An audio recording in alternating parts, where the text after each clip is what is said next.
Good morning students. अभी हम लोग अपनी 10th क्लास की साइंस के एनसीईआरटी का 6th चैप्टर स्टार्ट करने वाले हैं, जिसका नाम है लाइफ प्रोसेसेस।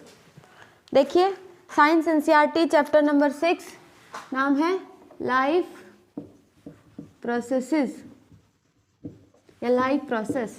ओके, देखिए चैप्टर के नाम से ही पता चल रहा है कि लाइफ प्रोसेस में हम लाइफ की बात करेंगे सबसे पहले, ठीक है। और जब जीवन की बात आएंगी, लिविंग बींग्स की बात आएंगी कि उनमें क्या क्या प्रोसेस होते हैं, इन सबको हम लोग डिस्कस करने वाले हैं। देखिए, अगर मैं लाइफ की आपसे बात करती हूँ या फिर लिविंग बींग की आपसे बात करती हूँ, एक ही मतलब है। जीवन मतलब जीवन किन में होगा? जिंदा व्यक्तियों में ही होगा ना, लिविंग बींग्स में ही होगा ना। अगर मैं आपको लिविंग बींग्स की बात करती हूँ तो नॉर्मली हम लोग बात करेंगे किनको आप लोग लिविंग बींग्स कह सकते हो।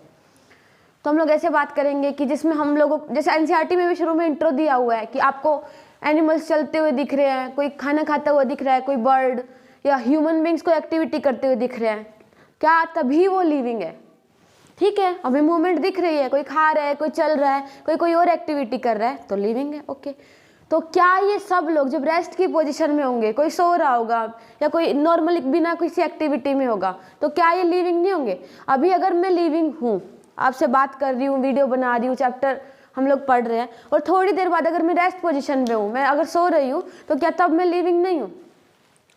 ठीक है, ये क्वेश्चन हो गया। सेकंड क्वेश्चन की अगर मैं आप लोगों से बात करती हूँ, एक तो मूवमेंट के बेस पे हो गया, एक है कि कोई में सांस, हम जैसे किसी इंसान को ऐसे सांस लेते हुए दिखते हैं कि हाँ अभी, जैसे मूवीज में भी दिखाते हैं अभी जिंदा है या नहीं, ठीक है। तो उसका ब्रीथिंग चेक करते हैं कि वो रेस्पायर कर रहा है, इनहेल एक्सहेलिंग हो रहा है या नहीं। क्या प्लांट्स हमको इनहेल, उसको कैसे हम चेक कर सकते हैं कि इनहेल कर रहा है, एक्सहेल कर रहा है, जैसे हम ह्यूमंस में चेक कर लेते हैं? क्या प्लांट्स में ये विजिबल हो पाता है? क्या सारे एनिमल्स, जैसे हम में तो मूवमेंट हो रही है, ठीक है, क्या सारे एनिमल्स जब रेस्पायर कर रहे हैं, जब वो रेस्पिरेशन कर रहे हैं, जब वो ब्रीदिंग कर रहे हैं, तो सब मूवमेंट करेंगे? तो ऐसा कुछ जरूरी नहीं है। ये सब कुछ एक्सटर्नल फीचर है कि कोई चल रहा है, कोई खाना खा रहा है, कोई ब्रीद कर रहा है, कोई एक्सहेल कर रहा है। मेनली जो जीवन है, मेनली जो लाइफ है, जो लिविंग बींग्स है, उसमें कुछ बेसिक ऐसे प्रोसेसेस होते हैं जो अगर उसकी बॉडी के अंदर पाए जाएंगे तभी वो लिविंग बींग्स कहलाएंगे। उनको हम लाइफ प्रोसेसेस कहते हैं, उन प्रोसेसेस को ही लाइफ प्रोसेसेस कहते हैं। ये सब एक्सटर्नल फीचर है। हाँ, ये भी एक इंडिकेट है कि इसमें लाइफ है या नहीं। देखो, हमें दिखते भी नहीं है कुछ लोग, कुछ ऑर्गेनिजम्स तो दिखते भी नहीं है, तो हमें कैसे पता चलेगा जिंदा है नहीं? बैक्टीरिया जो भी यहाँ पे एयर के अंदर पता नहीं कितने नंबर्स में बैक्टीरिया भी यहाँ पे पाए जाएंगे, यहाँ पे एट प्रेजेंट अवेलेबल है, लेकिन हम लोगों को दिख नहीं रहे। क्या उनमें लाइफ नहीं है? क्या वो लिविंग नहीं है? वायरस है, एक्सेप्शन है, उसको कभी लिविंग कहा जाता है, कभी नॉन लिविंग कहा जाता है। उसके अंदर अगर वो किसी के अंदर है तो वो मल्टीप्लिकेशन, अपना ग्रोथ दिखा रहा है। अगर वो किसी की बॉडी के बाहर है तो वो एकदम ऐसे इनएक्टिव स्टेज में, एकदम बिल्कुल सक्रिय नहीं होगा, एकदम इनएक्टिवली कहीं भी है वो, ठीक है।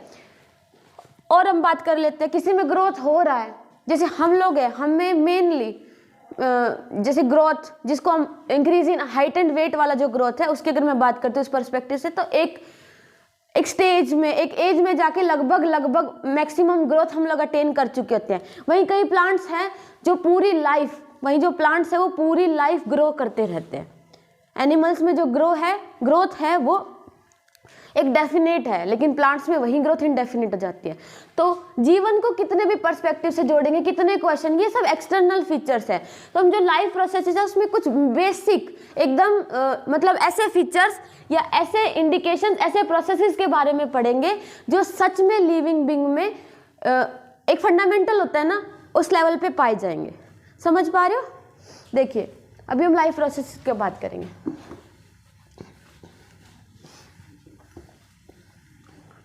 तो अगर मैं लाइफ प्रोसेस की बात करती हूँ आप लोगों से, तो कुछ ऐसे बेसिक प्रोसेसेस जो हर लिविंग बीइंग में पाए जाएंगे, जो जरूरी नहीं एक्सटर्नल हो, मुझे दिखाई दे रहे हो नहीं दे रहे हो, अगर वो पाए जा रहे हैं, उसमें से मैक्सिमम पाए जा रहे हैं, तो कहीं ना कहीं वो एक लिविंग बीइंग का कैरेक्टरिस्टिक है।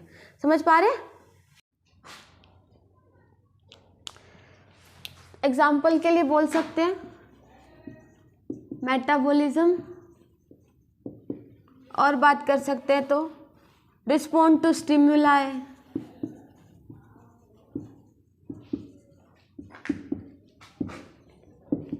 या कॉन्शियसनेस, नेक्स्ट बात कर सकते हैं हम लोग न्यूट्रिशन, डाइजेशन, रेस्पिरेशन,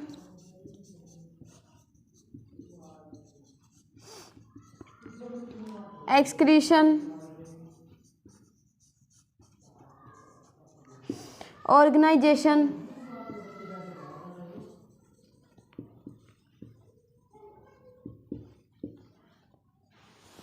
देखिए ये सब ऐसे एग्जाम्पल के लिए कि लाइफ प्रोसेसेस में आपको एक डिटेल मिल जाए कि क्या क्या हम लोग थोड़ा सा मतलब जो कैरेक्टरिस्टिक है एक लिविंग बीइंग की वो क्या क्या हो सकती है। मेनली बात करें तो देखिए मेटाबॉलिज्म से अगर थोड़ा थोड़ा इनका ब्रीफ लेते चलते हैं हम लोग।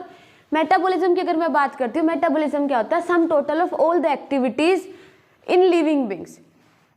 कोई भी एक्टिविटी जो एक लिविंग बींग में हो रही है उन सब का जोड़, उन सबको अगर हम ऐड कर दें तो इसमें दोनों टाइप की एक्टिविटी आएगी, एनाबॉलिज्म भी आएगी और कैटाबॉलिज्म भी आएगी। एनाबॉलिज्म की मतलब होता है कैटाबॉलिज्म, एनाबॉलिज्म का मतलब होता है कुछ ना कुछ सिंथेसिस, कुछ ना कुछ सिंथेसिस, और कैटाबॉलिज्म का मतलब होता है कुछ ना कुछ ब्रेक डाउन।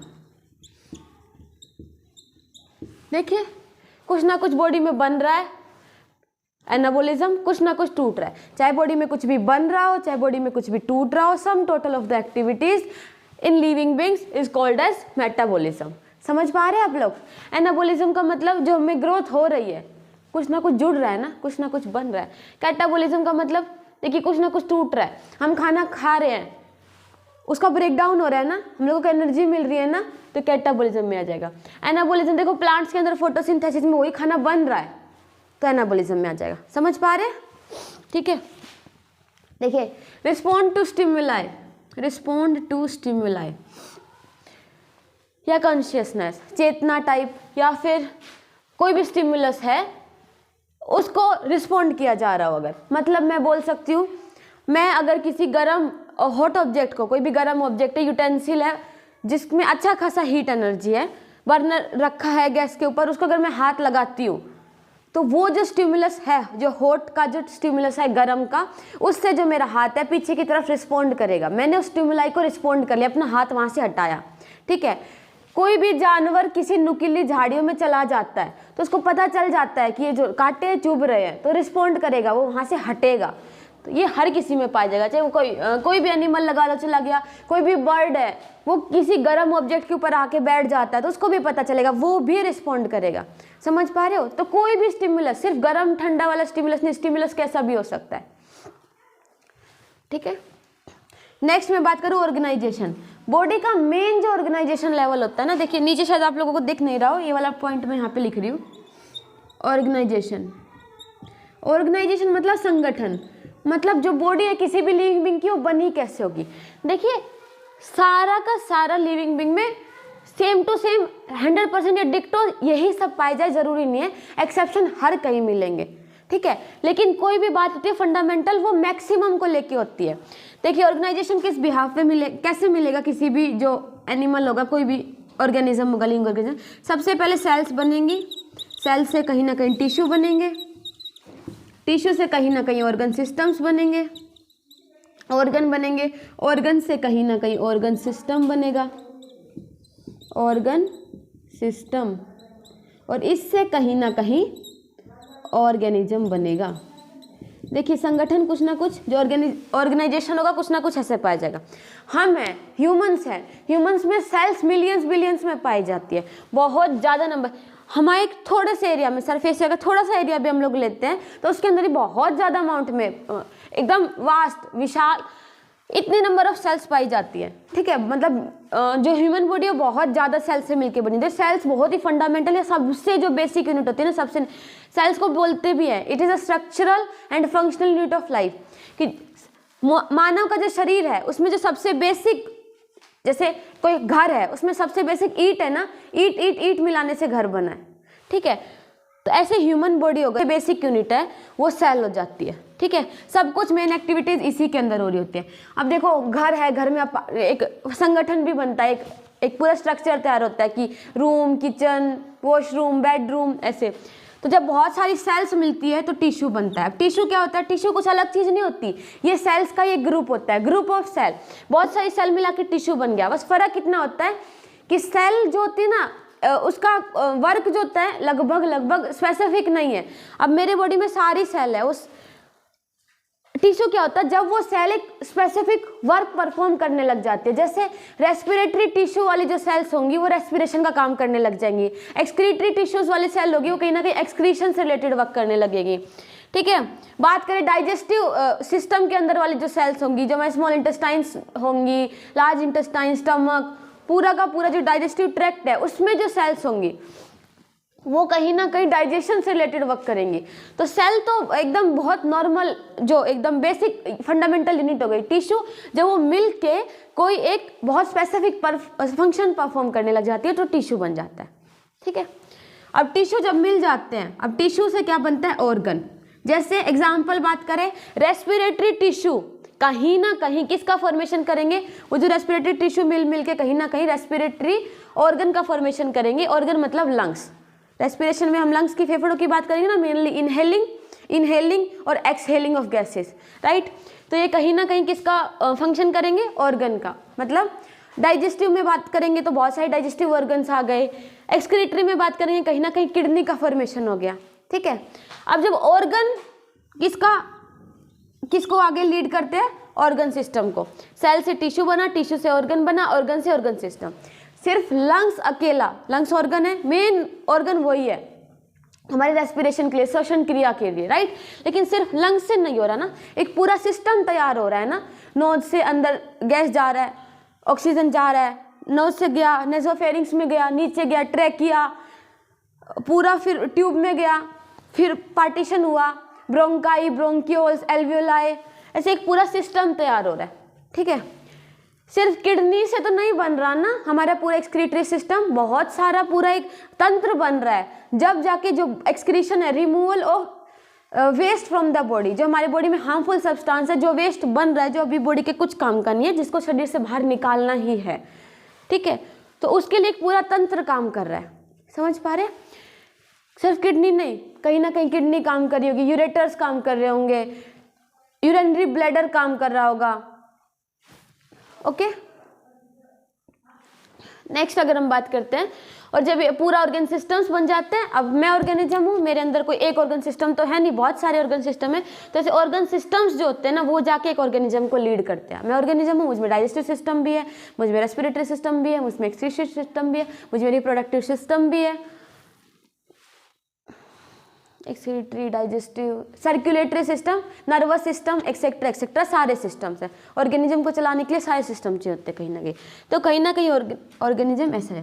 तो जो इंट्रो की हमने बात की थी शुरू में, जो चैप्टर के स्टार्टिंग में जो क्वेश्चंस थे कि क्या वो वॉकिंग कर रहे हैं, क्या खाना खाते हुए दिख रहे हैं, क्या सोते हुए लिविंग बींग है या नहीं है, क्या जो बैक्टीरिया मुझे दिख नहीं रहे वो लिविंग बींग है या नहीं है, प्लांट्स जो कि इनडेफिनेट ग्रोथ कर रहे हैं, हम जो कि डेफिनेट ही कर रहे हैं, प्लांट्स जिसमें रेस्पिरेशन होते हुए नहीं दिख रही, कोई मूवमेंट नहीं दिख रही, उनका मूवमेंट भी नहीं दिख रहा, बहुत कम है जो कि मूवमेंट शो कर रहे हैं। स्टिमुलस के लिए एक अलग बात है। जैसे आपने सुना होगा टच मी नॉट प्लांट, माइमूसा पिडिका, जिसमें आप उसको टच करते हो तो उसकी जो लीव्स है, छुई मुई का प्लांट सुने होंगे ना, उसको छूने से वो रिस्पॉन्ड करेंगे स्टिमुलस को। तो बहुत सारे मूवमेंट नहीं कर रहे प्लांट जब रेस्पिरेशन कर रहे में दिख भी नहीं रहा है, रेस्पिरेशन के टाइम मूवमेंट नहीं कर रहे हैं। ठीक है, तो जितने भी क्वेश्चंस शुरू में इंट्रो में चैप्टर में उठे थे, उनके कहीं ना कहीं आंसर आपको यहीं से मिलेंगे। वो सारे क्वेश्चन इसी चीज़ को बताने के लिए थे कि क्या ये लिविंग बींग है या नहीं, क्या इनमें जीवन है या नहीं, क्या यहाँ पे लाइफ है या नहीं। तो लाइफ कहाँ होगी? जहाँ कहीं ना कहीं लाइफ के प्रोसेसेस हो रहे होंगे। कैरेक्टरिस्टिक ऑफ लिविंग्स क्या है? कहीं ना कहीं जिनमें लाइफ प्रोसेसेस हो रहे होंगे। Life process mainly metabolism, consciousness, organization etcetera. धीरे धीरे हम पढ़ते जाएंगे, ये सिर्फ बेसिक तैयार कर रहे थे आपका। ये जो हेडिंग्स हैं, अब इनके बारे में थोड़ा जानते हैं। ठीक है, ऑर्गेनाइजेशन समझ चुके हैं, ये दोनों तीनों लगभग समझ चुके हैं। अभी मैं रफ कर रही हूँ इसको थोड़ा, देखिए।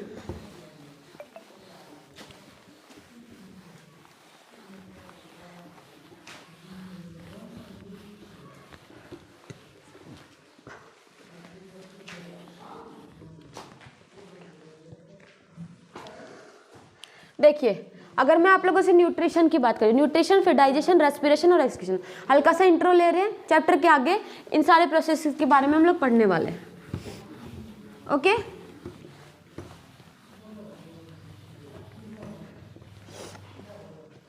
देखो न्यूट्रिशन क्या है।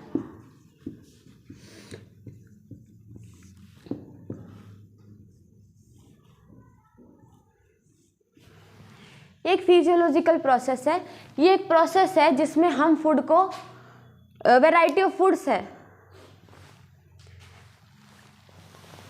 एक मिनट देखिए, न्यूट्रिशन क्या है? न्यूट्रिशन अपने आप में एक फिजियोलॉजिकल प्रोसेस है, एक पूरा प्रोसेस है जिसके अंदर क्या है, हम फूड को इनटेक करते हैं और उसका हम यूज़ कर पा रहे हैं। ठीक है, एक एनर्जी को प्रोड्यूस कर पा रहे हैं, फिर उस एनर्जी को कंजप्शन कर पा रहे हैं, उसको खर्च कर पा रहे हैं और अपना सर्वाइवल को मेंटेन कर पा रहे हैं।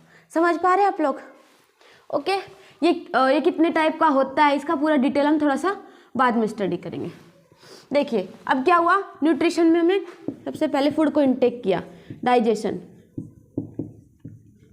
डाइजेशन में क्या है कि जो फूड आप लोगों ने, डाइजेशन में बहुत सारे प्रोसेसेस होते हैं, जैसे इंजेक्शन होता है, फिर खुद डाइजेशन होता है, फिर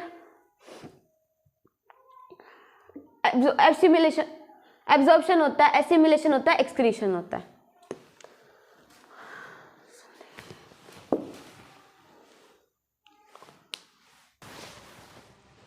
देखिए मैं अगर बात करती हूँ न्यूट्रिशन की,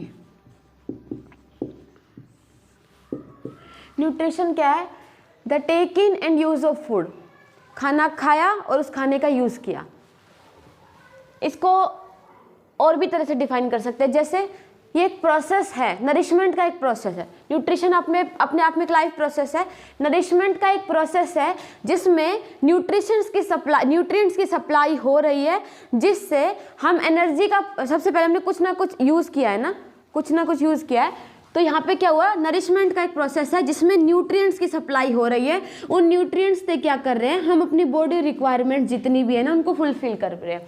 जो एनर्जी का जो प्रोडक्शन हो रहा है ना, उन न्यूट्रिएंट्स से जो हमें एनर्जी प्राप्त हो रही है उसको हम अपनी एक्टिविटीज़ में यूज़ कर रहे हैं, अपने प्रोसेसेस में यूज़ कर रहे हैं और अपने आप को सर्वाइव रख पा रहे हैं, अपने आप को जिंदा रख पा रहे हैं। ठीक है, what is nutrition? It is a process of nourishment in which the supply of nutrient is taken place and the energy is used or consumptions occur to make ourselves survive, अपने आप को जिंदा रखने के लिए। ठीक है, या फिर इसको इजी लैंग्वेज में सब बोल पा रहे हैं कि the take in and use of food, जो हमने खाना खाया और उस खाने का यूज कर लिया। अब खाना खा लिया, अब उस खाने का क्या हो रहा है, खाना हमारी बॉडी के अंदर जाके उससे एनर्जी का प्रोडक्शन हो रहा है, अब उस एनर्जी को हम कंजप्शन कर रहे हैं, हमारी बॉडी में कोई भी एक्टिविटी हो रही है, बहुत सारी एक्टिविटीज मेटाबॉलिज्म में बताई थी, बहुत सारी एक्टिविटीज है, एनाबॉलिज्म भी हो रहा है, कैटाबॉलिज्म भी हो रहा है, कुछ ना कुछ बन रहा है, कुछ ना कुछ टूट रहा है, तो एनर्जी कहीं यूज हो रही है, एनर्जी कहीं पे निकल रही है। ठीक है, तो वहां पे उस एनर्जी का यूज कर पा रहे हैं और अपने आप को सर्वाइव रख पा रहे हैं, अपने आप को जिंदा रख पा रहे हैं। ठीक है, इसमें देखो बहुत सारी चीजें आ सकती है। सबसे पहले आपने खाना खाया तो इजेशन मतलब खाना खाया, माउथ से खाना खा रहे हो ना, रोटी को तोड़ के मुंह में डाल रहे हो ना, तो इजेशन। दूसरा डाइजेशन, डाइजेशन में क्या है बेटा, डाइजेशन में हम लोग जिस फॉर्म में खाना खाया उसी फॉर्म में उसको यूटिलाइज नहीं कर पा रहे हैं। जो हम खाना खा रहे हैं वो बहुत कॉम्प्लेक्स फॉर्म है जो हमारी बॉडी जिसका यूटिलाइज कर सकती है, जिससे एनर्जी का प्रोडक्शन होगा, या जो एनर्जी को हमारी बॉडी कंज्यूम करके बहुत सारी हमारी जो लिविंग एक्टिविटी जो हमारी बॉडी में चल रही है और हम अपने आप को जिंदा रख रहे हैं, उस एनर्जी को यूज़ करके हम अपने आप को सर्वाइव कर पा रहे हैं, तो वो जो एनर्जी है वो बहुत सिंपलर यूनिट होती है। तो जो कार्बोहाइड्रेट आप लोगों ने खाया, जो स्टार्च आप लोगों ने खाया, वो बहुत कॉम्प्लेक्स फॉर्म है और हमारी बॉडी जिसको यूज़ कर पाएगी ना वो ग्लूकोज होता है, और ग्लूकोज बहुत सिंपलर फॉर्म है। तो जो कॉम्प्लेक्स फॉर्म से सिंपलर फॉर्म में उसका जो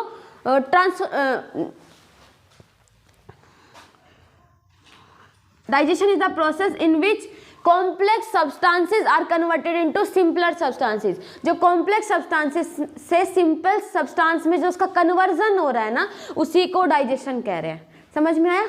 अब देखिए थर्ड में इसमें बात कर सकते हैं। अब ग्लूकोज तो बन गया, ठीक है, यहाँ पे ग्लूकोज तो बन गया, अब वो हमारी जो एक्टिविटीज है उनमें यूज होगा। तो ये जो ग्लूकोज है अब इसका एब्जॉर्प्शन होगा, अब इस ग्लूकोज को एब्जॉर्ब कर लेंगे, स्मॉल इंटेस्टाइन इन सबको एब्जॉर्ब करता है, मेनली जो मेन साइट होता है एब्जॉर्प्शन का वो स्मॉल इंटेस्टाइन ही होता है, और कुछ चीज़ होती है जो लार्ज इंटेस्टाइन में भी एब्जॉर्ब हो जाती है, जैसे वाटर हो गया और भी कुछ चीज़ें होती है, लेकिन मेन साइट जो होती है वो स्मॉल इंटेस्टाइन ही होता है। अब इस ग्लूकोज को कहीं ना कहीं क्या कर लिया जाएगा, एब्जॉर्ब कर लिया जाएगा। ठीक है, अब ग्लूकोज एब्जॉर्ब हो गया, अब इसका कहीं ना कहीं क्या होगा, एसिमिलेशन होगा। नेक्स्ट स्टेज आएगी एसिमिलेशन।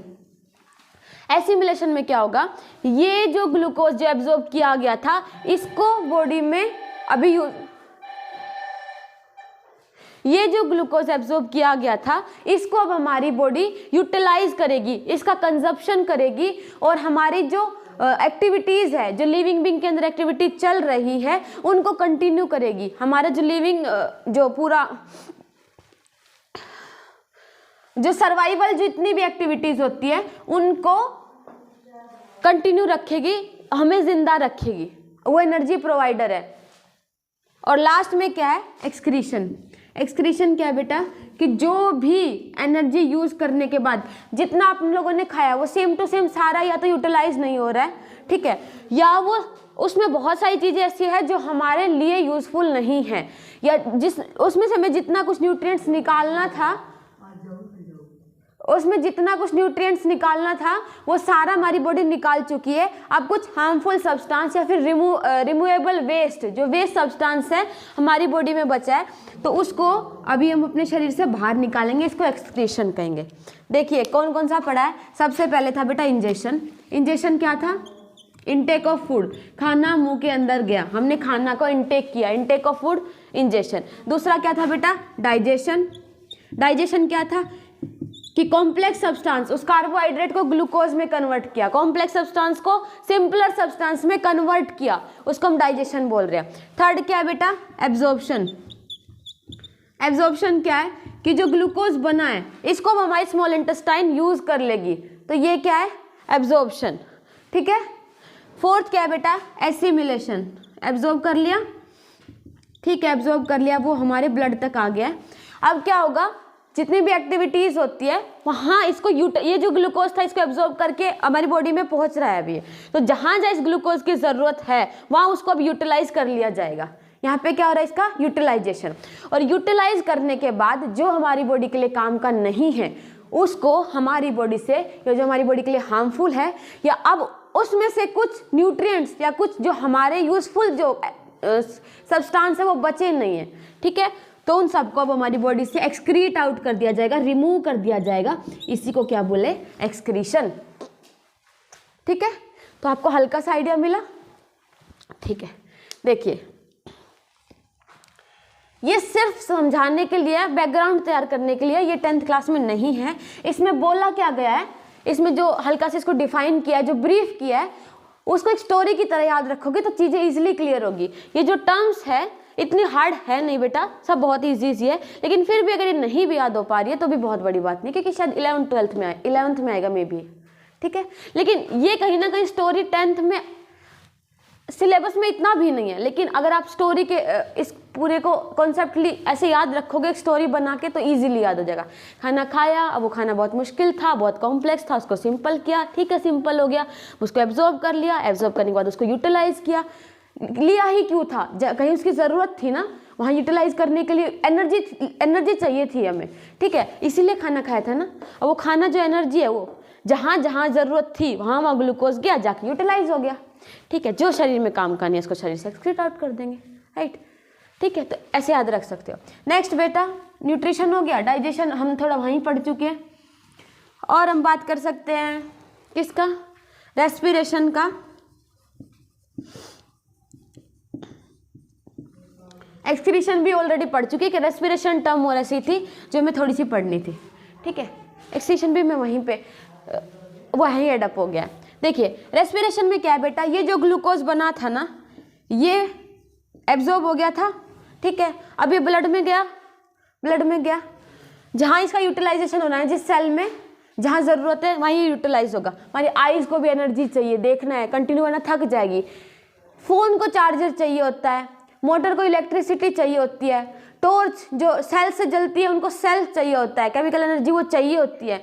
तभी वो अपना वर्क परफॉर्मली कर पा रही है ना, उसको एनर्जी मिल रही है। जैसे सेल डेड हो गया, सेल बदलना पड़ेगा।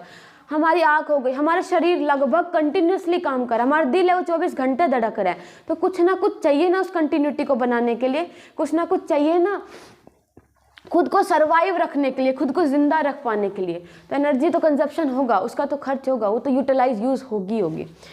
तो ये जो ग्लूकोज था बेटा, ये जो ग्लूकोज हमारे सेल्स में पहुंचता है, ब्लड के थ्रू पहुंच गया, ग्लूकोज हर जगह पहुंच गया। एब्जॉर्ब होने के बाद एसिमिलेशन वाले प्रोसेस में ग्लूकोज पहुंच गया जहां उसको नीड है, ठीक है। यहाँ क्या हुआ, हमने इनहेल किया, क्या, ऑक्सीजन इनहेल किया, CO2 हम एक्सहेल कर लेते हैं, बाहर निकाल लेते हैं। तो जो ऑक्सीजन हमने इनहेल किया था वो लंग्स के बाद जाके ब्लड में घुल गया, ठीक है। हार्ट ने ब्लड को पंप किया, हार्ट ने जिस ब्लड को पंप किया वो पूरे शरीर में गया होगा, पूरा ब्लड सर्कुलेट होता है ना, तो जो ब्लड था, ब्लड के अंदर ऑक्सीजन गया होगा, सांस लिया है ना, वही ब्लड पूरे शरीर में गया, तो ऑक्सीजन गया होगा।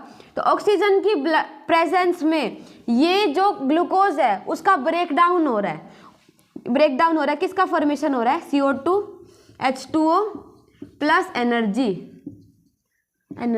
और यही वो एनर्जी है, यही वो ATP है जो हमारी पूरी बॉडी को चलाने में काम कर रही है, जो हमारी पूरी बॉडी को चला रही है। समझ पा रहे, ठीक है। ग्लूकोज का फॉर्मूला बेटा C6H12O6। ऑक्सीजन की प्रेजेंस में यहाँ पे क्या हुआ, ग्लूकोज का ब्रेकडाउन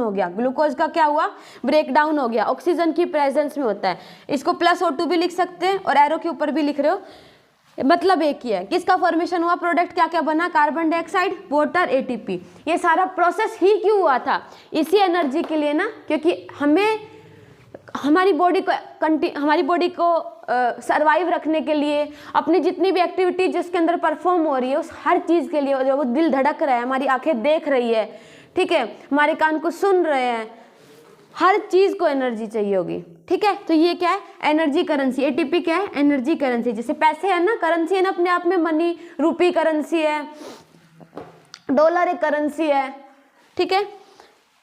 और ये दोनों क्या है बेटा, बाय प्रोडक्ट। अब बाय प्रोडक्ट है, इनहेल किया था तो ऑक्सीजन आई थी, अब CO2 हमारे लिए हार्मफुल प्रोडक्ट है, CO2 हमारे लिए हार्मफुल प्रोडक्ट है, तो हमारे शरीर से एक्सहेलिंग के थ्रू निकल जाएगा। वाटर हमारा मैक्सिमम बहुत ज़्यादा परसेंटेज ऑफ जो बॉडी है वो वाटर से मिलके भी बना है, तो जो वाटर है वो उसमें यूज़ हो जाएगा। फिर भी जो एक्सेस में वाटर हुआ, जो नहीं चाहिए होगा बॉडी को, वो एक्सक्रीशन के थ्रू यूरिन का फॉर्मेशन करते हुए हमारी बॉडी से बाहर निकल जाएगा। और ATP तो आप बनाए यूटिलाइज करने के लिए रहे, यूज़ करने के लिए रहे। समझ पाए थोड़ा, आई होप समझ में आया। तो रेस्पिरेशन देखिए, थोड़ा सा चैप्टर का इंट्रो तैयार हो गया है, अब हम चैप्टर में एंट्री करें न्यूट्रिशन से स्टार्ट करते हुए, ठीक है।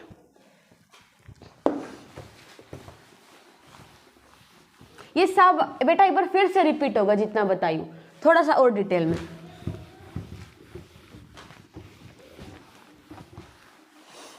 एक और बात रेस्पिरेशन में बता देंगे, चलो।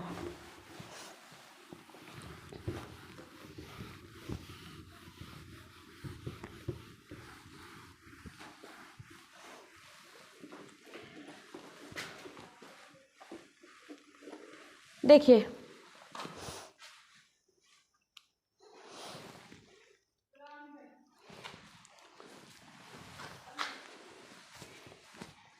नेक्स्ट हम लोग अगर बात करते हैं, स्टार्ट करेंगे न्यूट्रिशन से ही।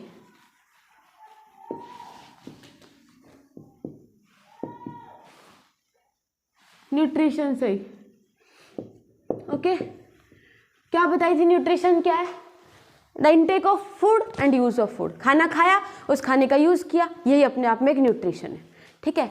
ये क्या है, नरिशमेंट का एक प्रोसेस है जिसमें क्या हो रहा है, न्यूट्रिएंट्स का यूज हो रहा है, न्यूट्रिएंट्स की सप्लाई हुई। सबसे पहले तो आप किसी चीज को यूज कर, अब खाना आपके घर में अनाज आएगा, वीट की सप्लाई होगी, तभी तो आप उनका रोटी बना के, मतलब आटा वाटा रोटी बना के फिर उसको उसका यूज कर पाओगे ना, उसका मतलब कंजप्शन कर पाओगे।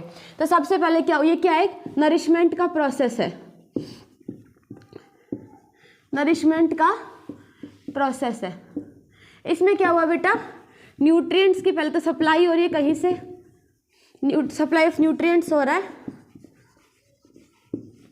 फूड की फॉर्म में भी बोल सकते हैं, ठीक है। और फिर क्या हो रहा है, इन न्यूट्रिएंट्स का कंजप्शन हो रहा है, कंजप्शन हो रहा है, या फिर मैं बोल सकती हूँ यूटिलाइज हो रहे हैं, ओके। और किसका फॉर्मेशन हो रहा है, कहीं ना कहीं एनर्जी का फॉर्मेशन। ये सब हो ही क्यों रहा है, एनर्जी के लिए। और ये एनर्जी क्या करेगी, सारी एक्टिविटीज़ को, हमारी बॉडी में जितनी भी एक्टिविटीज चल रही है उन सारी एक्टिविटीज़ को कंटिन्यू करवाएगी। मतलब कहीं ना कहीं क्या हो रहा है, हमारी जो सर्वाइवल एक्टिविटीज़ है उसके लिए इस एनर्जी का यूज़ हो रहा है। सर्वाइवल के लिए जो एकदम बेसिक जो नेसेसरी होती है, नेसेसिटीज होती है, इनमें नरिशमेंट का एक प्रोसेस है। नरिशमेंट हुआ, कैसे हुआ, न्यूट्रिएंट्स से कहीं से सप्लाई होगी, न्यूट्रिएंट्स से ही हमें एनर्जी मिल रही है, ठीक है। अब ये भी देखेंगे क्या है। अब उन न्यूट्रिएंट्स की सप्लाई हुई, उन न्यूट्रिएंट्स को हमने यूज़ किया, उनका कंजप्शन किया, उन न्यूट्रिएंट्स को यूटिलाइज किया, उनसे क्या बना, एनर्जी बनना है। एनर्जी निकली, जो एनर्जी रिलीज हुई है, जो एनर्जी हमें वहाँ से मिली है, उसी से हम जिंदा रह पा रहे हैं, उसी की वजह से हम कंटिन्यू फंक्शन कर पा रहे हैं, वो ही हमें जिंदा रखने में सहायक है, ठीक है। तो ये क्या है, उसी एनर्जी को हम सर्वाइव कर पा रहे हैं। The intake of food, food intake हुआ, and the use of food, और फूड का यूज हुआ। फूड का यूज मतलब एनर्जी बनी, वो एनर्जी यूज हुई और हम जिंदा रह पा रहे, सर्वाइव कर पा रहे। थोड़ा न्यूट्रिशन हल्का से समझ में आया, ओके। देखिए बात करो अगर मैं न्यूट्रिएंट्स की, बेटा न्यूट्रिएंट्स में कुछ खास नहीं, आप लोग बहुत बार पढ़ चुके, यही सब आता है। Carbohydrates, fats, protein, vitamin, mineral, roughage, fibre etcetera, ये सब न्यूट्रिएंट्स ही है। कार्बोहाइड्रेट तो हम थोड़ी देर पहले भी पढ़े हैं। अब जो आटा का एग्जांपल दिया कि उस रोटी को हम डायरेक्टली यूज़ नहीं कर पा रहे, जो कार्बोहाइड्रेट है, जो स्टार्च है, उसको हम नॉर्मल यूज़ नहीं कर पा रहे, तो उससे हम क्या बनाएंगे बेटा, हमारी बॉडी क्या बनाती है, ग्लूकोज बनाती है, जिसको हम डाइजेशन भी बोले थे कि कॉम्प्लेक्स चीज़ें जो है वो सिंपल चीज़ों में कन्वर्ट हुई थी। थोड़ी देर पहले डाइजेशन एक्सप्लेन किया ना। फैट क्या है बेटा, बहुत कॉम्प्लेक्स यूनिट है, घी है ना, घी फैट, ठीक है, इसको भी सिंपल में कन्वर्ट किया जाएगा। प्रोटीन है, फैट्स को कन्वर्ट करेंगे फैटी एसिड्स में, ग्लिसरॉल में, फैटी एसिड्स में, ग्लिसरॉल में। प्रोटीन अपने आप में बहुत कॉम्प्लेक्स फॉर्म है। दाल है ना, दाल में प्रोटीन होता है, राजमा, सोयाबीन, इन सब में प्रोटीन पाया जाता है। ये न्यूट्रिएंट्स ही है, हम न्यूट्रिएंट्स ही कंजप्शन उन्हीं को यूज़ कर रहे हैं। इसको बेटा कन्वर्ट करते हैं अमीनो एसिड्स में। यहाँ कन्वर्ट का मतलब क्या है बेटा, कुछ अलग नहीं बन रहा। कन्वर्ट का मतलब क्या है, मान के चलो कार्बोहाइड्रेट है ही क्या, glucose glucose glucose glucose glucose glucose से मिलके एक बहुत लंबी चेन ग्लूकोज का, ठीक है, समझ पा रहे हो। एक क्वेश्चन है, मैथ्स का क्वेश्चन है, बहुत बड़ा है, आप सोल्व नहीं कर पा रहे हो, बहुत कॉम्प्लेक्स है, कठिन बन रहा है, तो उसको सिंपल करोगे ना, पार्ट पार्ट पार्ट पार्ट में सोल्व कर रहे हो ना, तो यहाँ पे भी क्या हो रहा है, फिर इससे सिर्फ ग्लूकोज का फॉर्मेशन है, तो सिंपलर है, हमारी बॉडी यूज कर पाइए। प्रोटीन क्या है, कुछ भी नहीं, अमीनो एसिड के ग्रुप ऑफ की एक सीरीज, उसका एक चेन, ठीक है, बहुत सारे अमीनो एसिड मिलके प्रोटीन का फॉर्मेशन कर रहे हैं। आई होप थोड़ा सा क्लियर कर पा रही हूँ मैं आपके कॉन्सेप्ट को। न्यूट्रिशन का डेफिनेशन समझ में है, हल्का सा न्यूट्रिएंट्स के बारे में पता चला। ग्रोथ हो रही है बेटा, कुछ ना कुछ ऐड हो रहा है, न्यूट्रिशन हो रहा है वहां पे।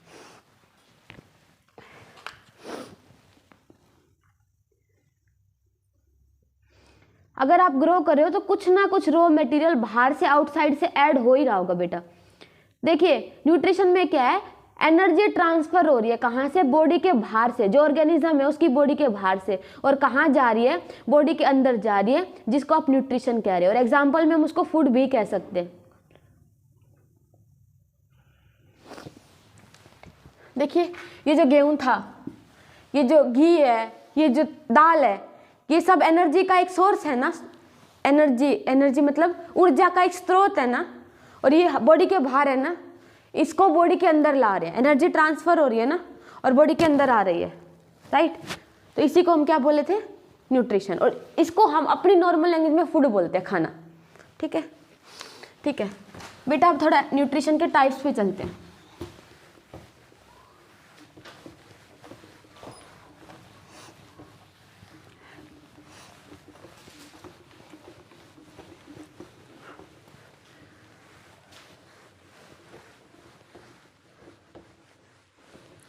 देखिए न्यूट्रिशन का टाइप, उससे पहले बेटा एक हेडिंग है कि लिविंग ऑर्गेनिज्म अपना फूड कैसे लेते हैं।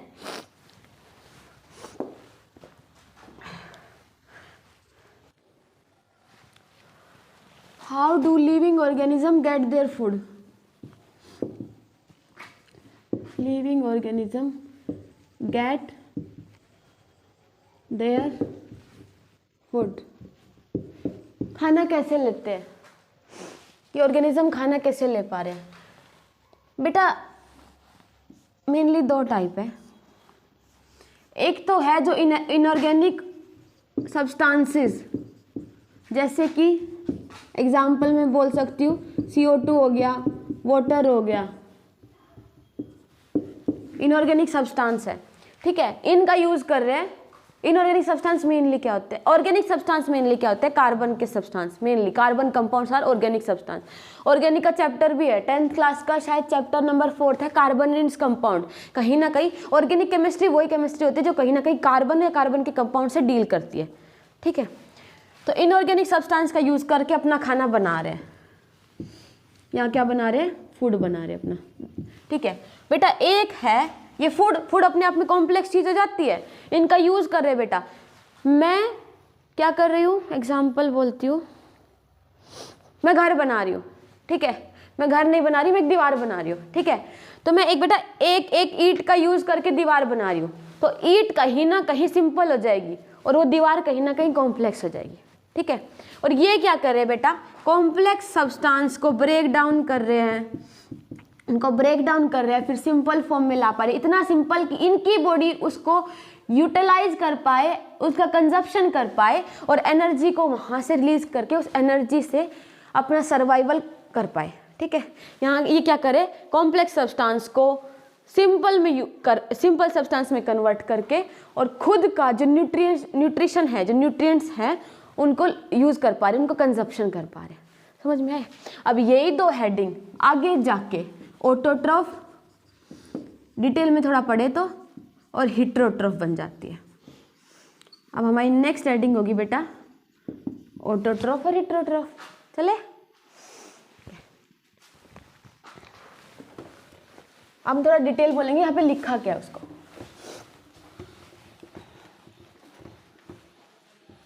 कॉम्प्लेक्स सब्सटेंस को ब्रेक किया था, उसको तोड़ा था, उससे सिंपल सब्सटेंस बनाए थे, उससे एनर्जी का यूटिलाइजेशन किया था, ठीक है।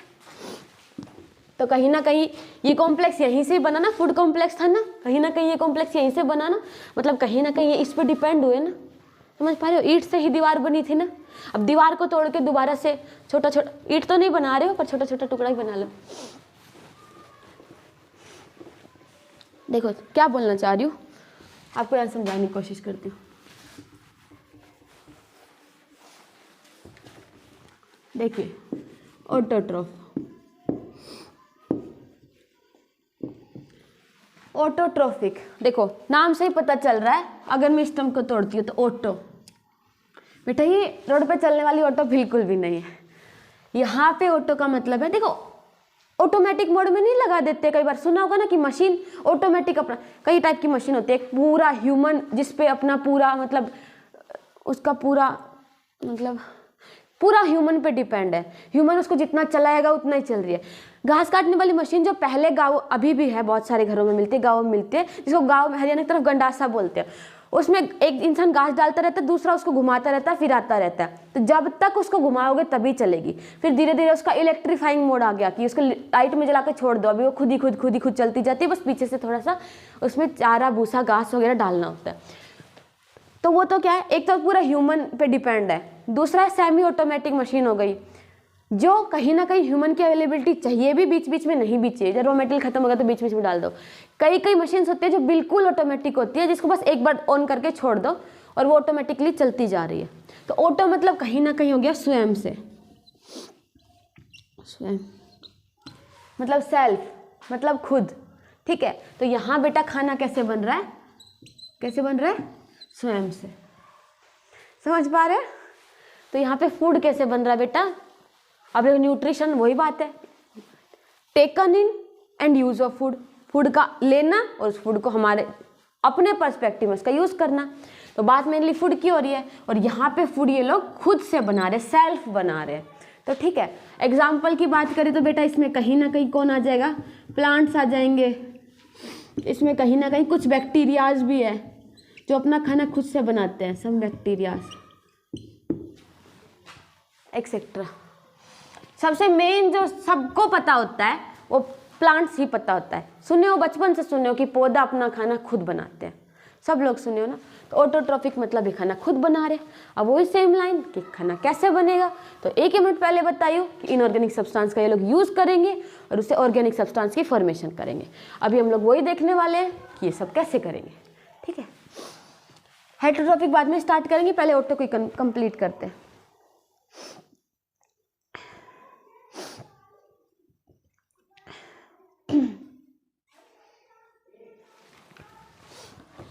ठीक है,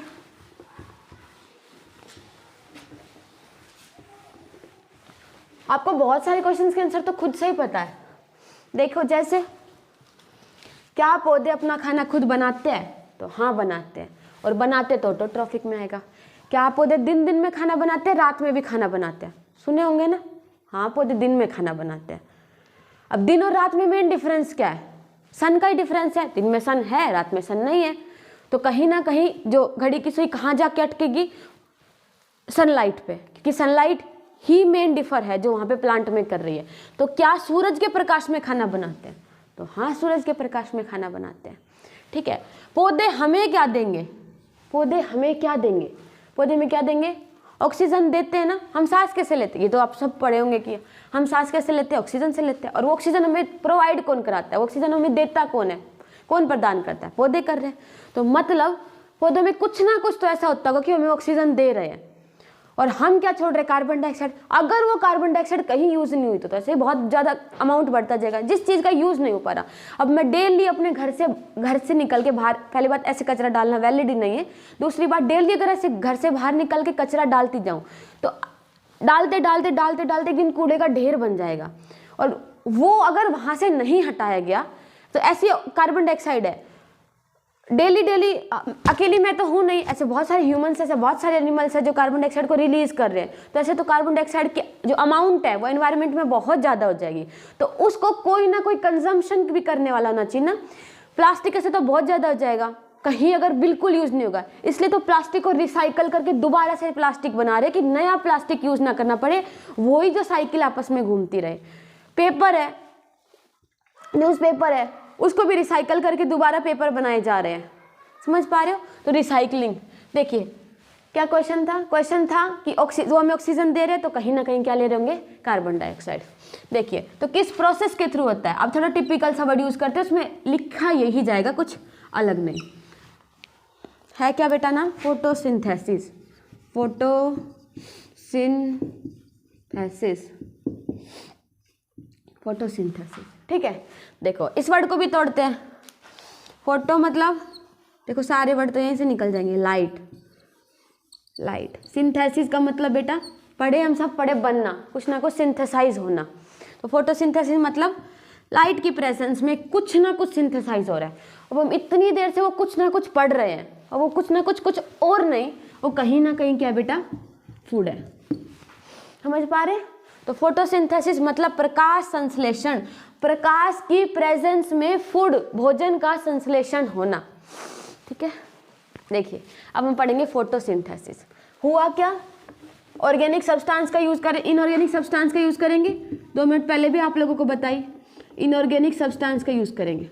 क्या क्या है इस इनऑर्गेनिक सब्सटेंस में, बेटा आया CO2, बेटा आया H2O। ठीक है, कुछ बनेगा, वो कुछ क्या बनेगा, बात अगर मैं फूड की करी तो फूड ही बनेगा। देखिए CO2 कहाँ से आई, हमने एक्सहेल करी है ना, हम बाहर निकाल रहे CO2, हमारे लिए बहुत हार्मफुल है। क्यों है, अंदर ही रह जाती तो क्या दिक्कत देती, उसका आंसर हम लोग अपने रेस्पिरेशन वाला जो श्वसन वाला जो इससे नेक्स्ट ही है, शायद न्यूट्रिशन के नेक्स्ट डाइजेशन होगा, शायद उससे नेक्स्ट रेस्पिरेशन होगा, मतलब इसी चैप्टर में कवर करने वाले हैं।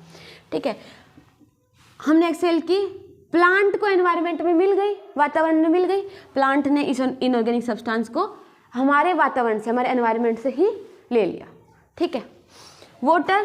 वाटर कैसे गया प्लांट्स के पास? वाटर प्लांट्स के पास रूट्स की हेल्प से गया। रूट एब्जॉर्ब करेगी, रूट क्या करेगी? उस वाटर को एब्जॉर्ब करेगी। जड़ें जो होती है वो पानी को एब्जॉर्ब करती है, मिनरल्स को, न्यूट्रिएंट्स को, इन सब को जड़ें एब्जॉर्ब करती है। इन दोनों का सोर्स समझ में है? ये कहाँ से आ रहा है? खुद एनवायरनमेंट से, वातावरण, एटमॉस्फेयर से। और ये कहाँ से? हमारी सॉइल में वाटर का प्रेजेंस है, प्लांट अपनी रूट्स की हेल्प से उनको वहाँ से एब्जॉर्ब कर लेते हैं। दो चीज़ क्लियर। तीसरा क्वेश्चन हम पूछे भी थे, किसकी प्रेजेंस में होगा? नाम भी पता है, सनलाइट। खुद जो प्रोसेस है उसमें इसका वर्ड यूज हो रखा है लाइट, फोटो मतलब लाइट, तो सनलाइट की प्रेजेंस में हो रहा है, ठीक है। ये क्वेश्चन कि पौधे खाना कहाँ बनाते हैं, आप लोग हमेशा से बचपन से सुनते आए होंगे कि पौधे अपनी पत्तियों में खाना बनाते हैं, अपनी पत्तियों की सहायता से पौधे अपना खाना बनाते हैं, भोजन बनाते हैं। तो कहाँ बनाते हैं? क्लोरोफिल। तो लाइट की हेल्प से बनाए और क्लोरोफिल में लाइट की प्रेजेंस में खाना बनाए, ठीक है। देखिए किसका फॉर्मेशन हुआ बेटा? फूड का। फूड मतलब क्या है? वो ऑर्गेनिक सब्सटेंस, ये इनऑर्गेनिक थे ना, क्या बना? ऑर्गेनिक, जिसको हम क्या बोलते हैं बेटा? ग्लूकोज। और क्या रिलीज हुई बेटा? ऑक्सीजन गैस एनवायरनमेंट में, और इस ऑक्सीजन गैस को हमने यूज कर लिया अपने लिए। आपको सारे के सारे जितने कंपोनेंट्स इस रिएक्शन में लिखे हैं फोटोसिंथेसिस में, आई होप समझ में आ रहे होंगे, ठीक है। तो इन्होंने अपना खाना खुद से बनाया। बेटा एक क्लोरोफिल वाला कॉन्सेप्ट है, अभी दोबारा से आएगा। क्लोरोफिल क्या है? लीफ के अंदर क्लोरोप्लास्ट प्रेजेंट होता है, और क्लोरोप्लास्ट एक हम में हमारे अंदर लीवर है ना, लंग्स है ना, किडनी है ना, ऐसे लीफ के अंदर क्लोरोप्लास्ट एक ऑर्गन है, ऐसे प्रेजेंट होता है। उस क्लोरोप्लास्ट में एक पिगमेंट मतलब बोल सकते हैं, देखो हम अपने वाइट कलर के जो कपड़े होते हैं उनको नील में डालते हैं, उसको ब्लू करते हैं, थोड़ा ब्लूइश उसका कलर देते हैं, ऐसे वो एक डाई, एक इंक हो गया ना। ऐसे लीफ में या प्लांट्स में पिगमेंट पाया जाता है जिसका नाम होता है क्लोरोफिल। और वो कौन सा कलर देगा उनको? Green colour. पत्तियां ग्रीन कलर की होती है ना, वो इसी पिगमेंट की वजह से होती है, ठीक है। यहाँ तक का क्लियर है थोड़ा? अब हम इसको थोड़ा और डिस्कस करेंगे। देखो जितना खाना ग्लूकोज है, देखो अब ये तो है नहीं कि देखो पौधे बहुत फलदायी होते हैं, हमें भोजन देते हैं, और हम उनके बहुत ज़्यादा, मतलब कोई सही वर्ड मुझको याद नहीं आ रहा, डिपेंड है, आश्रित है, मतलब एक होता है ना कर्जदार जिसको बोल सकते हैं, कोई वर्ड बेटा आप लोग ढूंढ लेना मतलब डिपेंड ही बोल सकते हैं नॉर्मल लैंग्वेज में तो इसको, ठीक है। ऐसा नहीं है कि वो सिर्फ वो जो खाना है कहीं ना कहीं अपने लिए बना रहे हैं, ऐसा नहीं कि सिर्फ हमारे लिए बना रहे, उससे वो अपनी भी रिक्वायरमेंट पूरी कर रहे हैं कि पौधों को भी खाना चाहिए। वो जो लीफ से खाना बना था ना, वो रूट को भी चाहिए बेटा, तभी तो रूट अपना काम कर पाएगी ना, ठीक है। वो लीफ को भी चाहिए। अब मेरी मम्मी अगर घर में खाना बना रही है, मम्मी क्यों, पापा बना रहे हैं, मैं बना रही हूँ, कोई भी घर में खाना बना रहा है तो वो खुद भी खाएगा ना, उसको भी तो एनर्जी चाहिए। तो इन्होंने अपना खाना खुद खाया, अपनी रूट्स तक और टिप वाली जो लीव्स है, ब्रांचेज है, वहाँ तक पहुँचाया। इसके अलावा जो एक्स्ट्रा खाना है वो स्टार्च की फॉर्म में क्या कर दिया बेटा? स्टोर कर दिया। किसकी फॉर्म में स्टोर किया था? स्टार्च की फॉर्म में। तो प्लांट्स जो होते हैं किसकी फॉर्म में ग्लूकोज को स्टोर करते हैं? स्टार्च की फॉर्म में। और इसी को ही डायरेक्टली या इनडायरेक्टली हम लोग यूज़ कर लेते हैं, और हम प्लांट पे डिपेंड है। डायरेक्टली मतलब मैं बोल सकती हूँ, देखो जो एप्पल है कहीं ना कहीं डायरेक्टली यूज़ कर लिया मैंने, ठीक है, डायरेक्टली यूज़ कर लिया। या फिर बोल सकती हूँ कि मैंने गाय का दूध पिया तो मैंने डायरेक्टली यूज़ नहीं किया।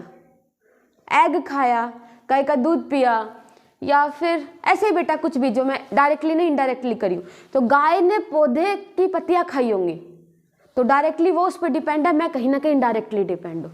समझ पा रहे हैं आप लोग? तो इसी स्टार्च को हम लोग यूज़ कर लेते हैं। हम बोलते हैं ना कि हम लोग पौधों पे डिपेंड है, तो हम पौधों पे हर चीज़ में ना तो डायरेक्टली डिपेंड है ना इनडायरेक्टली डिपेंड है, कहीं डायरेक्टली है कहीं इनडायरेक्टली है। हम अपना खाना खुद से नहीं बना रहे, कहीं ना कहीं ये ही एनर्जी है जो कि सर्कुलेट हो रही है, ट्रांसफर हो जा रही है। समझ पा रहे हो? ठीक है। प्लांट्स में तो एक क्वेश्चन उठता है कि स्टार्च की फॉर्म में। अगर एनिमल्स की बात करें तो एनिमल्स में जो एनर्जी किस फॉर्म में स्टोर होती है, एनिमल्स में जो एनर्जी होती है वो ग्लाइकोजन की फॉर्म में स्टोर होती है, ग्लाइकोजन। ये बेटा जी है, GLY, देखो GLY ग्लाइकोजन, ये है ना, यस ग्लाइकोजन, ये एनिमल्स में। यहाँ तक का क्लियर हुआ सब? आगे चल सकते हैं। देखो मेरे हिसाब से ऑटोट्रॉफिक देखते हैं, 1 मिनट और देख लेते हैं। ऑटोट्रॉफिक खत्म हो गया। नेक्स्ट है बेटा हेट्रोट्रॉफिक न्यूट्रिशन। हेट्रोट्रॉफिक न्यूट्रिशन, कुछ कीमोट्रॉफिक बैक्टीरिया होते हैं बेटा, केमिकल की प्रेजेंस में वो अपना खाना खुद बनाते हैं। यहाँ पे बेटा इसको ऐसे भी बोल सकते हैं कि हुआ क्या है, लाइट एनर्जी, देखो लाइट एनर्जी, लाइट एनर्जी किस में कन्वर्ट हुई है बेटा, केमिकल एनर्जी में। कुछ ना कुछ फॉर्मेशन हुआ है ना, बहुत कुछ बोल सकते हैं कि लाइट एनर्जी केमिकल एनर्जी में कन्वर्ट हुई है। इनऑर्गेनिक जो कंपाउंड्स थे, एलिमेंट्स थे, ऑर्गेनिक कंपाउंड्स में कन्वर्ट हुए हैं, ठीक है।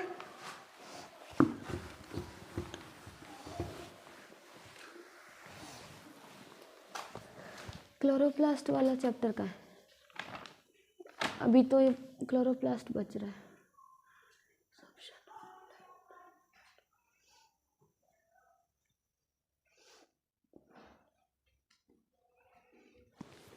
देखिए इस रिएक्शन को आप लोग बैलेंस भी कर सकते हो।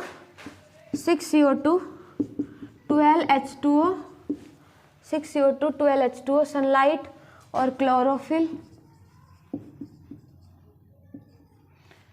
सनलाइट क्लोरोफिल, और देखो कार्बन किधर इतना 6 है, इधर कार्बन 6 है, इधर हाइड्रोजन कितना है बेटा,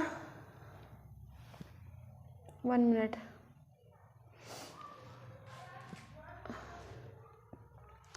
अगर मैं 6 लिखती हूँ, 6 कार्बन है 12 हाइड्रोजन है, 6 कार्बन है 12 हाइड्रोजन है।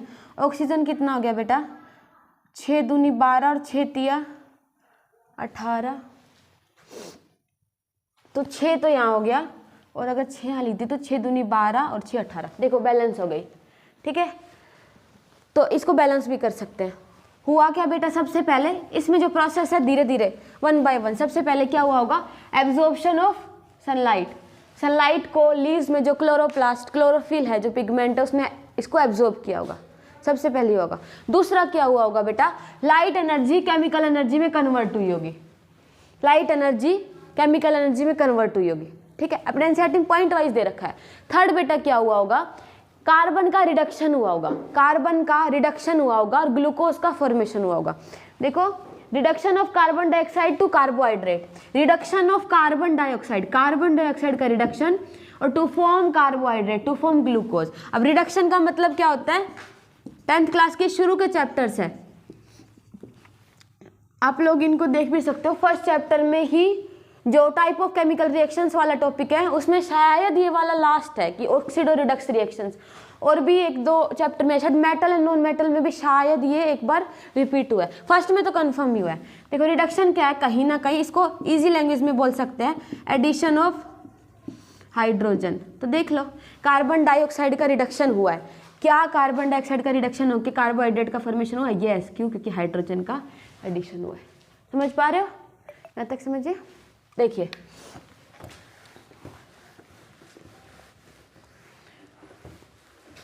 क्या पौधे सांस नहीं लेते,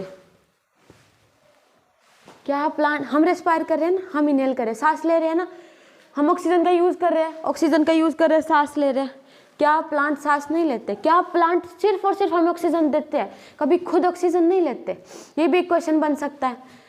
हम मैक्सिमम सुनते भी है कि घर के लिए भी लोग बोलते हैं, टोकते हैं, जो लोग मेनली रूरल एरिया से बिलोंग करते होंगे उनको ये सब सुनने को या फिर उस एनवायरनमेंट को, एक्सपोजर को ज़्यादा जानने को मिला होगा कि रात को पेड़ के नीचे नहीं सोना चाहिए। क्यों, क्योंकि रात में सनलाइट नहीं होता, बताई थी ना कि सिर्फ दिन में खाना बना रहे, क्योंकि दिन में ही सूर्य है, दिन में ही लाइट है, रात में सनलाइट नहीं है। तो रात में क्या हो रहा है बेटा, फोटोसिंथेसिस का प्रोसेस नहीं हो रहा होगा। रात में क्या हो रहा होगा, रात में प्लांट्स भी हमारी ही तरह सांस ले रहे हैं, छोड़ रहे हैं, रेस्पिरेशन वाला प्रोसेस को कंटिन्यू कर रहे हैं, ठीक है। और सिर्फ रेस्पिरेशन कर रहे हैं, फोटोसिंथेसिस वहाँ हो ही नहीं रहा है, क्यों, लाइट ही नहीं है। तो क्या हो जाएगा, वो भी हमारी तरह ऑक्सीजन लेंगे, वो भी हमारी तरह ऑक्सीजन लेंगे। जब वो ऑक्सीजन लेंगे वो भी इनहेल करेंगे और हम भी इनहेल करेंगे, तो कहीं ना कहीं सफोकेशन फील होगा, कहीं ना कहीं थोड़ा दम घुटने जैसा फील होगा। अब मान के चलो इतना सा ही एक रूम है जो चारों तरफ से कवर है, और मान चलो उसमें 1 मिनट का ही ऑक्सीजन है, मान के चलो इतना ऑक्सीजन है कि 1 मिनट में यूज़ हो सके। अगर मैं अकेली हूँ तो 1 मिनट में यूज़ कर रही हूँ, अगर एक और इंसान को बिठा दोगी तो आधा मिनट में, तो आधा मिनट सांस घुटेगा। मतलब कहीं ना कहीं ऑक्सीजन की जो अवेलेबिलिटी है, जो उसका अमाउंट है, वो कहीं ना कहीं डिक्रीज हो रहा है। समझ पा रहे हैं? तो ऑक्सीजन रात में प्लांट रेस्पिरेशन के टाइम पे खुद भी ऑक्सीजन यूज़ करें, अब हम भी करेंगे, तो जो चीज़ वो खुद यूज़ करें हमें दे ही नहीं रहे, तो वहाँ सांस घुटेगा। अगर वहाँ ये हो रहा होता तो पक्का ही सोना चाहिए, क्योंकि और फ्रेश ऑक्सीजन मिल रही होती। समझ पा रहे हो? और बात कर सकते हैं, क्या ये जितना भी प्रोसेस है जो मैं बताई कि सबसे पहले सनलाइट को एब्जॉर्ब करेंगे, फिर जो सनलाइट से केमिकल एनर्जी का कन्वर्जन होगा, थर्ड प्रोसेस बताई कि CO2 का रिडक्शन होगा, किसमें? कार्बोहाइड्रेट में। क्या ये सब सीक्वेंस वाइज प्रोसेस है? मतलब ठीक है 1 2 3 3 2 1 कैसे भी, लेकिन बिल्कुल सीक्वेंस है कि ये हुआ, जैसे खत्म हुआ दूसरे शुरू हो गया, दूसरे खत्म हुआ तीसरे शुरू हो गया, क्या ऐसे सीक्वेंशियल प्रोसेस है? तो इसका आंसर जाएगा कि नहीं।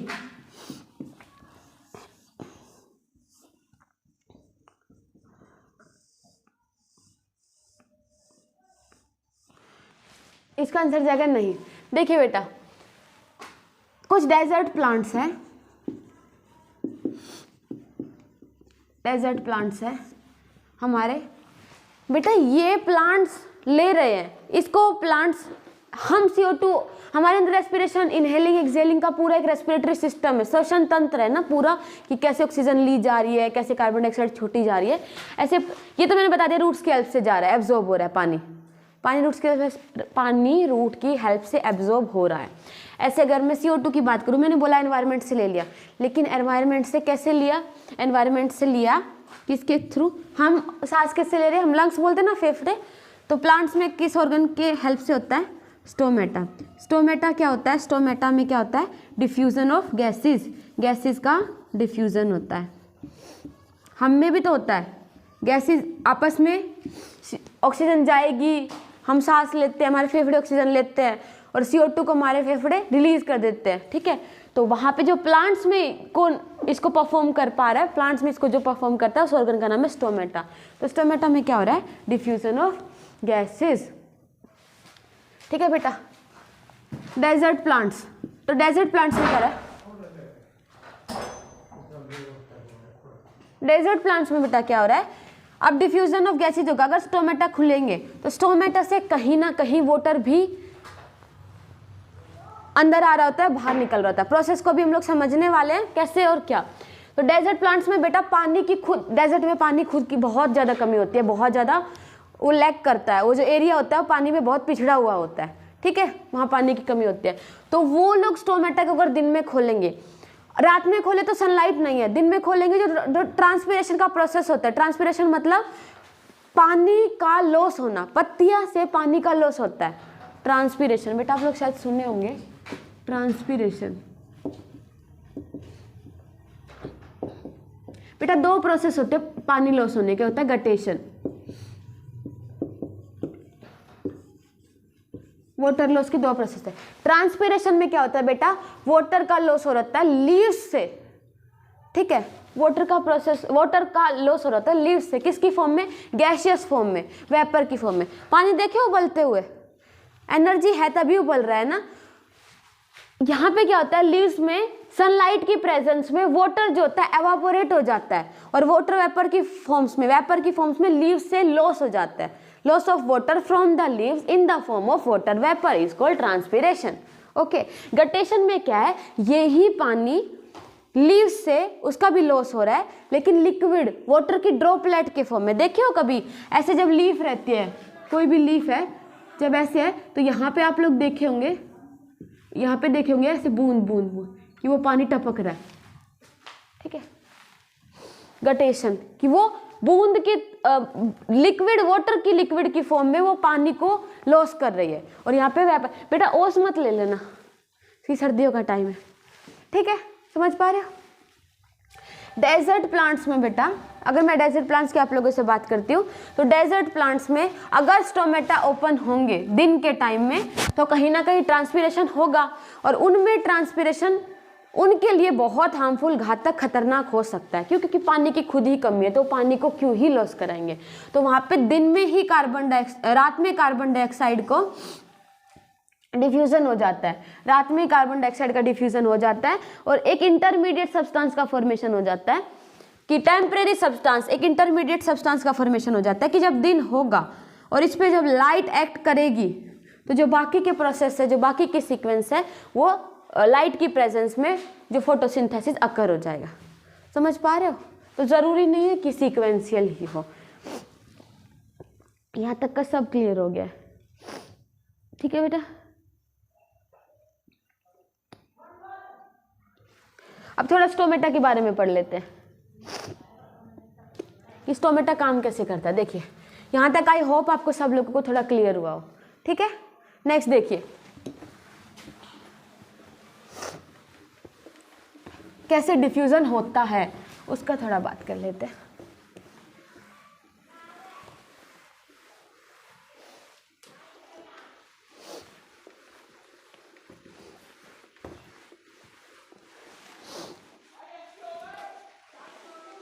देखिए ये क्या बेटा, वो पोर है, पोर मतलब स्टोमेटा जिसे डिफ्यूजन हो रहा है। ओके, स्टोमेटल पोर है।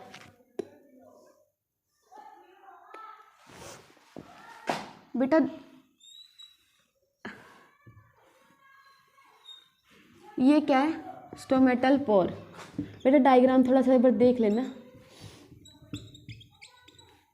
स्टोमेटल पोर, ये गार्ड सेल है। ये सिर्फ आपको समझाने के लिए, एकदम प्रॉपर इसका डायग्राम देखना है तो आप लोग एनसीईआरटी से देख लेना, ड्राइंग इतना परफेक्ट नहीं है। देखिए स्टोमेटल पोर, स्टोमेटल पोर ये वो पोर है जहाँ से गैसेस का डिफ्यूजन हो रहा है, जहाँ से गैसेस का डिफ्यूजन हो रहा है, मतलब CO2 की एंट्री हो रही हो फोटोसिंथेसिस के टाइम में और ऑक्सीजन रिलीज हो रही हो पूरा प्रोसेस के बाद। ठीक है, गार्ड सेल, अब इनकी भी बात करेंगे, ये है तो क्या काम कर रही है। लो, गार्ड सेल क्या है बेटा, अपने आप में ओपनिंग और क्लोजिंग जो है ना, स्टोमेटा की जो ओपनिंग और क्लोजिंग है, ये जो स्टोमेटल पोर है, स्टोमेटा है, इसकी ओपनिंग और क्लोजिंग को क्या कर रही है बेटा, रेगुलेट कर रही है कि ये कब खुल रहा है और कब बंद हो रहा है। मैं हूँ, मुझे किसी रूम में लाइट जलानी है या नहीं, उसको रेगुलेट अगर मैं कर रही हूँ, सुपरवाइज मैं अगर कर रही हूँ, तो अगर मुझे लाइट ऑन करनी है मैं स्विच पे जाऊँगी, अपने फिंगर रख के स्विच को ऑन करूँगी, ऑफ करूँगी। कोई मशीन अगर यूज़ कर रही है, उसको कितने घंटे यूज़ करना है, उसको सुपरवाइज कर रही हूँ, अगर रेगुलेट अगर मैं कर रही हूँ, तो बेटा कितना रॉ मटेरियल, कितना प्रोडक्शन, कितना क्वांटिटी चाहिए, आज का काम अगर हो जाता है तो अभी के लिए बंद कर सकते हैं। तो ऐसे पूरा एक रेगुलेट करना।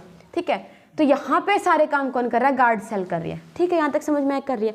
अब वो कैसे कर रही है, स्टोमेटल पोर तो आपको समझ में आ ही गया कि हो क्या रहा है,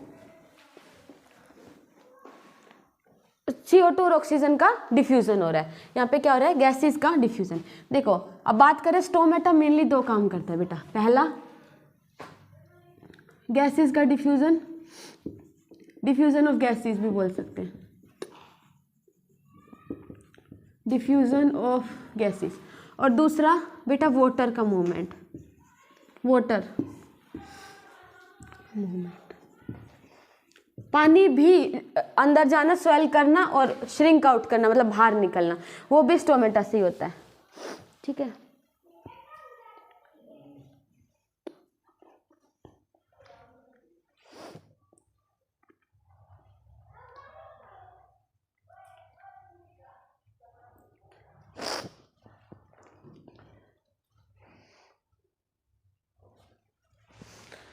देखिए आई होप यहाँ तक क्लियर हो। मेन काम जो होता है स्टोमेटा का यही होता है, डिफ्यूजन ऑफ गैसेस। कैसे हो रहा है देखते हैं बेटा। वाटर का मूवमेंट हम स्टोमेटा का काम ना कह के गार्ड सेल्स का भी काम कह सकते हैं कहीं ना कहीं। कैसे, वाटर जब इन गार्ड सेल्स के अंदर जाएगा, जब किशमिश के अंदर पानी जाता है तो किशमिश स्वेल करती है, फूल जाती है। किशमिश को पानी में भेजते हैं ना, किशमिश में जब पानी जाता है तो स्वेल कर जाती है। सेम उसी प्रोसेस, उसी तरीके से अगर वाटर की एंट्री होगी, अगर यहाँ पे ऑस्मोसिस हो रहा है, वाटर अगर गार्ड सेल के अंदर जा रहा है तो गार्ड सेल स्वेल कर जाएगी। और जैसे ही गार्ड सेल स्वेल कर जाएगी, अगर ये मान के चलो बेटा श्रिंक का स्टोमेटा होता तो ऐसे होता। एग्जाम्पल अगर देती हूँ, मान के चलो ये स्टोमेटा ऐसा था, मान के चलो ऐसा था, ठीक है। पानी अंदर गया, जैसे ही पानी अंदर गया तो गार्ड सेल स्वेल कर जाएगी। गार्ड सेल बेटा मान के चलो ये पहले ऐसे थी, मान के चलो ये पहले की गार्ड सेल, ये मान के चलो गार्ड सेल पहले की, मान के चलो पहले स्टोमेटा का पोर ऐसा था और गार्ड सेल ऐसी थी। जैसे ही वाटर की एंट्री हुई बेटा ये गार्ड सेल स्वेल कर गई, फूल गई। मान अब ये फूल गई, इसको फुला देते हैं, ठीक है, फूल गई, दिख रहा है गार्ड सेल फूल गई। सिर्फ गार्ड सेल नहीं फूली, स्टोमेटल पोर भी बड़ा हो गया। समझ पा रहे हो? स्टोमेटल पोर भी क्या हो गया? बड़ा हो गया, ठीक है। स्टोमेटल पोर बड़ा हो गया, जगह बड़ी हो गई, सरफेस एरिया बड़ा हो गया, तो क्या हो पाएगा? डिफ्यूजन हो गया।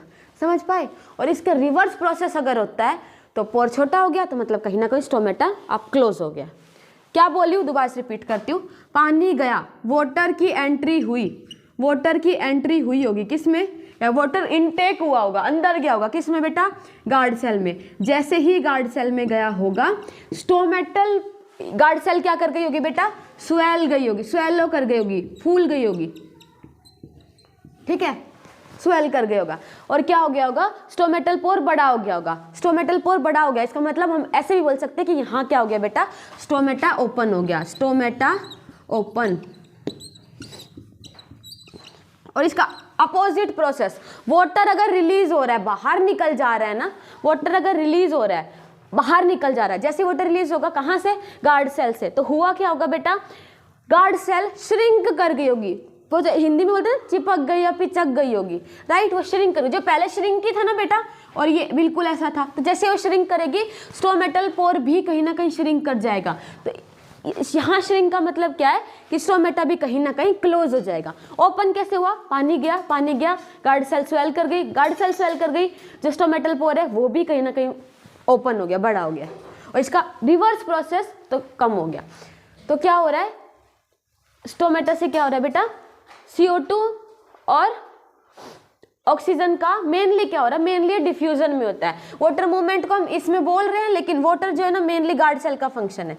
वाटर मूवमेंट की वजह से स्टोमेटा ओपन हो रहा है, क्लोज हो रहा है, ये रेगुलेट कर पा रही, वो उसका फंक्शन हो जाएगा। ठीक समझ पा रहे हो? यहाँ तक का क्लियर है बेटा? क्या क्या जरूरी है फोटोसिंथेसिस के लिए? क्लोरोफिल नेसेसरी है, हाँ बिल्कुल है। सनलाइट नेसेसरी है, हाँ उसके बिना भी नहीं होगा, बिल्कुल है। CO2 कहाँ से रहा है? एनवायरमेंट से, एटमॉस्फेयर से। कैसे आ रहा है? स्टोमेटा की हेल्प से। ये डिफ्यूजन ऑफ गैसेस कर रहा है। वाटर कहाँ से आ रहा है? रूट से। क्या सिर्फ वाटर आ रहा है रूट से? ओनली वाटर नहीं, मिनरल्स भी आ रहे होंगे, बहुत सारे मिनरल्स आ रहे होंगे, ठीक है। एग्जाम्पल की अगर मैं बात करूँ, हमारी बुक्स में बहुत सारे मिनरल्स रखे हैं, जैसे नाइट्रोजन हो गया, फॉस्फोरस हो गया, आयरन हो गया, मैग्नीशियम हो गया, ठीक है। और नाइट्रोजन का अगर मैं बात करूँ तो कैसे आ रहा है? नाइट्रेट्स और नाइट्राइट्स की फॉर्म्स में आ रहा है। ओके, समझ पाए हो? नाइट्रेट और नाइट्राइट की फॉर्म में आ रहा है। इसके अलावा मैं क्या बात कर सकते हैं? क्या बताया अपने चैप्टर में बेटा? मेनली ऑटोट्रोफ तो लगभग पूरा हो गया। आई डोंट थिंक सो कि कुछ भी बचा होगा। क्लोरोप्लास्ट में आप लोगों को बता ही दी हूँ कि सेल ऑर्गेनेल है क्लोरोप्लास्ट, जिसमें क्लोरोफिल होता है, ये जरूरी है बेटा। सब हो गया, मुझे ऐसा कुछ खास दिख नहीं रहा है जो बहुत मेन और बचा हो। हमारा ऑटोट्रोफ का जो पूरा टॉपिक है, ऑक्सीजन रिलीज हो जाएगी जिसको हम यूज कर लेंगे, स्टार्च की फॉर्म में खाना बन गया, खुद यूज कर लेंगे, ग्लूकोज की फॉर्म में खाना बना था, खुद यूज कर लेंगे, बाकी वो स्टार्च की फॉर्म में स्टोर कर देंगे, उसको हम यूज कर लेंगे डायरेक्टली इनडायरेक्टली। बेटा फोटोसिंथेसिस कंप्लीट हो गया, लगभग ऑटोट्रोफिक न्यूट्रिशन हमारा कंप्लीट हो गया। ये वीडियो काफ़ी लेंथी हो गया। हेटेरोट्रोफिक न्यूट्रिशन हम आप लोगों को नेक्स्ट वीडियो में कवर करेंगे, हम और आप लोग, ठीक है। आई होप आप सब लोगों को समझ में आया होगा, आप लोगों के कॉन्सेप्ट थोड़ा तो इम्प्रूवमेंट हुआ होगा, कुछ तो बेटर हुए होंगे। थैंक यू आप सभी लोगों को। आप लोगों को अगर हमारा सेशन पसंद आया हो तो आप लोग हमारी वीडियो को लाइक कर सकते हैं और अपने और दोस्तों के साथ भी इसको शेयर कर सकते हैं, ताकि उन लोगों को भी थोड़ा इसका एडवांटेज मिल सके, वो भी और थोड़ा और बेटर कॉन्सेप्ट को समझ सके। Thank you so much, thank you.